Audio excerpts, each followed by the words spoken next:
Perkenalkan, nama saya Nita Novianti, NPM 1921911021, kelas 2A Pendidikan Jasmani Universitas Siliwangi.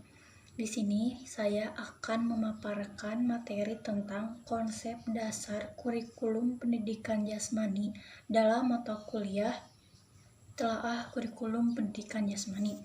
Langsung saja untuk yang pertama, yaitu pengertian pendidikan jasmani.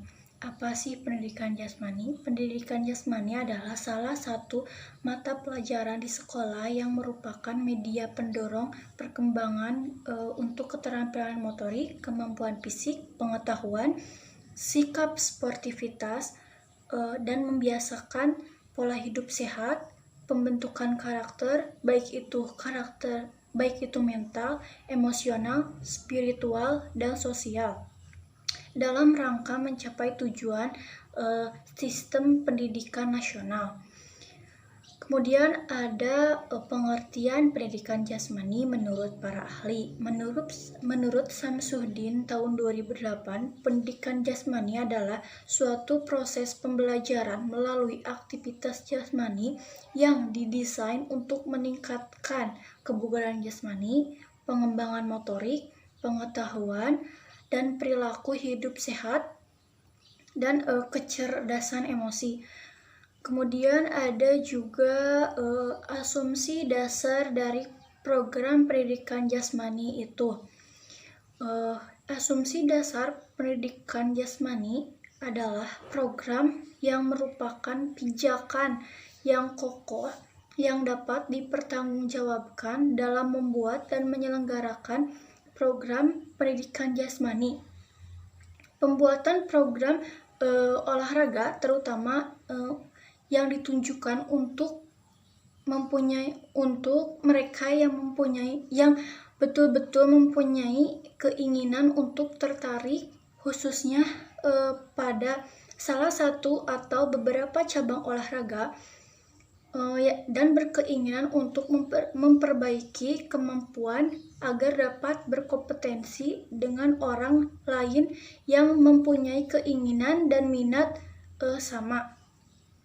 Kemudian sebaliknya, pembuatan program penjas itu sendiri ditunjukkan untuk setiap anak dari mulai yang berbakat sampai yang sangat kurang berketerampilan, dari anak yang tertarik dan hingga anak yang tidak sama sekali tertarik pada pendidikan jasmani.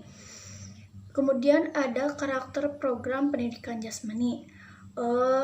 Karakter program pendidikan jasmani dibagi menjadi dua, yaitu Developmental Approach Praktek atau DAP adalah tugas yang dapat memperhatikan perubahan kemampuan anak, dan tugas ajar yang dapat membantu mendorong perubahan sesuai dengan tingkat perkembangan anak. Kemudian ada Intellectual Approach Praktek, yaitu tugas ajar yang diberikan yaitu cara-cara pembelajaran yang berupa hasil penelitian, pengalaman yang berkemungkinan semua anak didik memperoleh kesempatan dan keberhasilan dalam belajar secara optimal. Kemudian ada karakter program pendidikan jasmani. Sehubungan dengan anggapan dasar, program pendidikan jasmani menyelenggarakan atau mencerminkan anggapan dasar bahwa pemahaman budaya hidup sehat dalam kehidupan sehari-hari, khususnya yang terkait dengan perawatan tubuh agar sehat, merawat lingkungan yang sehat, memilih makanan dan minuman yang sehat, mencegah dan merawat cedera, mengatur waktu untuk beristirahat. Kemudian ada juga ruang lingkup pendidikan jasmani.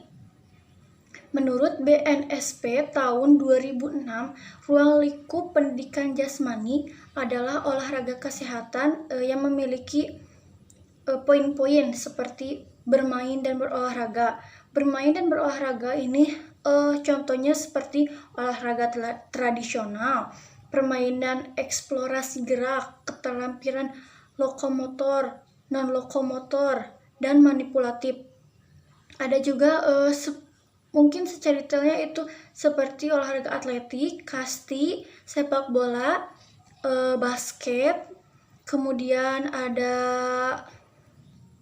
tenis lapang, bulu tangkis, bela diri, serta aktivitas jasmani yang lainnya. Kemudian ada aktivitas pengembangan. Contohnya yaitu mekanisme sikap tubuh, komponen kebugaran jasmani, dan membentuk postur tubuh secara aktivitas lainnya. Kemudian di sini juga ada aktivitas senam. Aktivitas senam ini seperti ketangkasan sederhana atau ketangkasan tanpa alat, ketangkasan dengan alat, dan senam lantai juga merupakan aktivitas pendidikan jasmani. Kemudian ada aktivitas ritmik. Aktivitas ritmik itu seperti gerak bebas, senam pagi, senam SKJ, senam aerobik, dan aktivitas lainnya. Kemudian ada aktivitas di air seperti permainan di air, keselamatan di air, keterampilan bergerak seperti berenang, dan aktivitas lainnya. Kemudian ada pendidikan luar sekolah. Pendidikan luar sekolah meliputi piknik, pengalaman lingkungan, berkemah, menjelajah, atau mendaki gunung. Kemudian ada isu pendidikan jasmani. Isu kurikulum pendidikan jasmani secara teoritis menyadari bahwa pembuatan atau pelaksanaan kurikulum pendidikan jasmani cenderung diarahkan dalam membentuk siswa atau peserta didik untuk tumbuh dan berkembang sesuai dengan tujuan pendidikan. Kurangnya memperhatikan aspek gerak dasar siswa yang bermanfaat bagi keterlibatannya dalam sebagai aktivitas sehari-hari untuk mengisi waktu luang dan beradaptasi dalam berbagai aktivitas fisik yang ada di sekolah, masyarakat, maupun di lingkungan. Kemudian ada pengembangan dan variasi aktivitas belajar yang diberikan cenderung lebih sedikit, padahal pengembangan atau tujuannya cenderung didasarkan oleh minat, perhatian, kesenangan, dan latar belakangnya. Kemudian dalam isu kurikulum pendidikan jasmani dibagi menjadi beberapa isu. Yang pertama ada isu program. Isu program di sini saya akan menjelaskan dalam kurikulum SMA saja. Isu program kurikulum SMA dapat diamati dari dua sisi, yaitu materi kurikulum dan distribusi alokasi waktunya. Walaupun tujuan pendidikan jasmani di SMA sangat sesuai dengan tujuan pendidikan pada umumnya, namun seringkali pendidik atau guru terlena oleh materi kurikulumnya. Materi kurikulum pada dasarnya merupakan berbagai gerak dasar yang antara lain dapat diklasifikasi ke dalam cabang olahraga seperti olahraga atletik, permainan, senam, berlari, dan olahraga tradisional. Kemudian ada juga isu program pembelajaran. Ada beberapa isu yang berhubungan dengan proses belajar mengajar dan perlu mendapat perhatian untuk pelaksanaan di lapangan, antara lain pengembangan atau variasi aktivitas belajar yang diberikan. Tujuannya untuk si anak tidak merasa bosan pada saat melakukan aktivitas atau pembelajaran pendidikan jasmani. Kemudian siswa harus berpartisipasi dalam berbagai aktivitas pendidikan jasmani. Namun siswa ada saja yang kurang minat dalam melakukan aktivitas olahraga. Mungkin untuk yang tadi saya sebutkan tadi, untuk bisa membuat anak lebih suka belajar pendidikan jasmani harus pintar dalam memodifikasi atau mengkreasikan pembelajaran. Kemudian ada isu penilaian. Beberapa isu yang sering kali muncul dalam pelaksanaan evaluasi yaitu pelaksanaan penilaian yang belum begitu terintegrasi dalam sebuah proses belajar mengajar tadi. Kemudian harus adanya pengecekan terhadap pemahaman siswa dan bagaimana apakah ada umpan balik antara siswa dengan seorang pendidik. Kemudian akan diberikan evaluasi yang merupakan bagian untuk menyatukan suatu proses pembelajaran. Kemudian ada isu dan jumlah karakteristik siswa. Guru pendidikan jasmani sering dihadapkan dengan masalah jumlah siswa yang cukup banyak dari mulai kelas 10 sampai kelas 12, bahkan ditambah dengan siswa dari kelas lain yang paralel. Di sini kita sebagai calon pendidik harus bisa memahami karakteristik setiap siswanya. Kemudian yang selanjutnya ada isu sarana prasarana kurikulum pendidikan jasmani. Idealnya dalam prasarana ini harus lengkap, tapi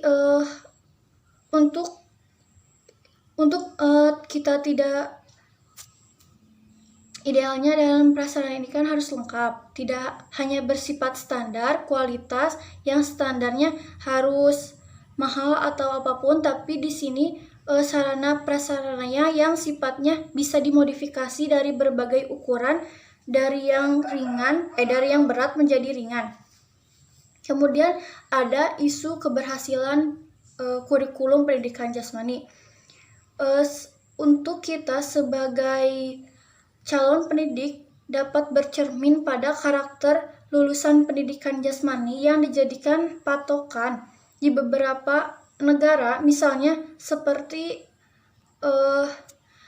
yang dikemukakan oleh National Association for Sport and Physical Education pada tahun 1992, yang intinya adalah memiliki keterampilan-keterampilan yang penting untuk melakukan berbagai macam kegiatan fisik. Jadi intinya untuk kita sebagai calon pendidik nantinya harus bisa lebih kreatif dan lebih inovatif untuk mengajar pendidikan jasmani supaya si anak yang tadinya tidak mau atau tidak suka melakukan pembelajaran olahraga menjadi suka. Mungkin itu saja yang bisa saya sampaikan. Terima kasih. Wassalamualaikum warahmatullahi wabarakatuh.